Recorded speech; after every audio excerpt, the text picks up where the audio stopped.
పదండి పదండి పదండి త్వరగా, మళ్ళీ గుడి మూసేస్తారు.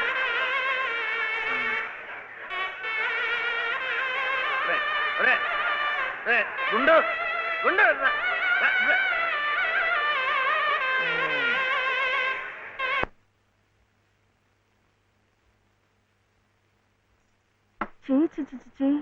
ఇదేమిటి? నేనే రాసుకున్నా. ఇలాగా పొద్దుననగా వెళ్ళిన మనిషి ఇంకా రాలేదేమిటి? ఉద్యోగం దొరికిందేమో. ఉద్యోగమా? అవును, ఆ సంగీత తాతయ్య గారు ఎప్పిస్తా అన్నారుగా. అదిగో వచ్చేసాడు. ఏమిటండి? సరుకులు కూరలు ఎంత బరువు. ఇలా మీరే మూసుకురాపోతే ఓ రిక్షాలో పెట్టి తీసుకురావచ్చుగా. ఈ కాస్త దూరానికి వాడు 4 రూపాయలు అడుగుతున్నాడు. వాడికి ఇచ్చే బదులు బోల్డ్ అంత పంచదార తెచ్చుకోవచ్చు కదా. ఇది మా గుడిలో ప్రసాదం, చక్కెర పొంగల్. మా కూడా ఈ ఊర్లో కూడా మీకు గుడుందా? తాతగారు నాకు గుడిలో ఉద్యోగం ఇప్పించారు. 300 జీతం, 100 రూపాయలు అడ్వాన్సు, ఈ సరుకులు పోను, మిగతా డబ్బు చెమట కదా తడిచిపోయింది. ఈ డ్రెస్ కూడా అదే. ఇక నుంచి మన వంతు కూడా బోర్డు అంత ప్రసాదం వస్తుందట. రోజు అన్నం వండుకోకుండా అదే తినేసాం అనుకో, చాలా డబ్బు మిగిలిపోతుంది. అది పెట్టుకుని రోజు 2 పూట్ల నువ్వు రిక్షాలోనే స్కూల్కి వెళ్ళి రావచ్చు. ఇలా డబ్బులు దాచుకుంటూ దాచుకుంటూ వెళ్ళాం అనుకో, ఒకరోజు, ఇది రహస్యం, అమ్మ కష్టపడకుండా వంట మనిషిని కూడా పెట్టుకోవచ్చు.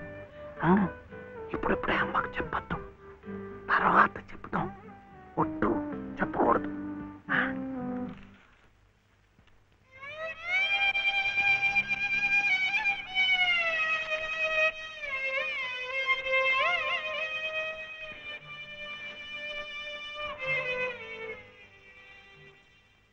పాలు బాలసుబ్రహ్మణ్యం,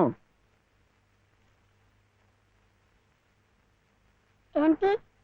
నేను నిన్ను స్కూల్లో చేర్పించి ఉద్యోగం సంపాదించి ఇంటి పనులన్నీ చూసుకుంటే లలిత నవ్వుతుందని సుబ్బులు చెప్పిందా లేదా?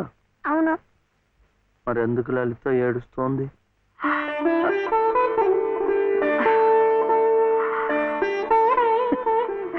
బాబు, ఏంటమ్మా?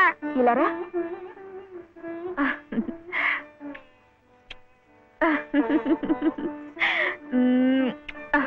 ఏంటి నేను చక్కగా నవ్వుతుంటే చెవి ఏడుస్తున్నా అంటున్నాడు?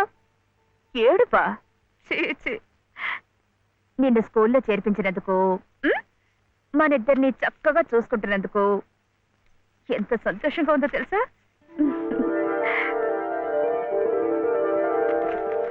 అన్నీ అబ్బాలే.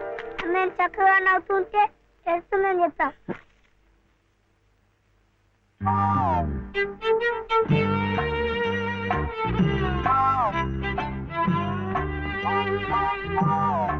మీ అమ్మకు చీర ఇచ్చి కొబ్బరికాయ కొడదాం అనుకుంటే అంతా పాడు చేశావు. నువ్వే ఉత్తుకో.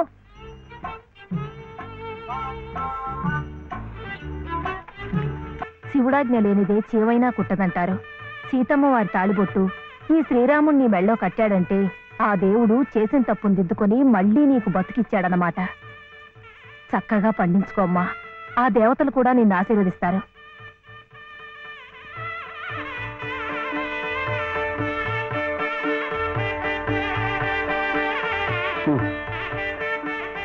ఇదిగో బాబుని నేను తీసుకెళ్తున్నాను, రేపు పంపిస్తానులే.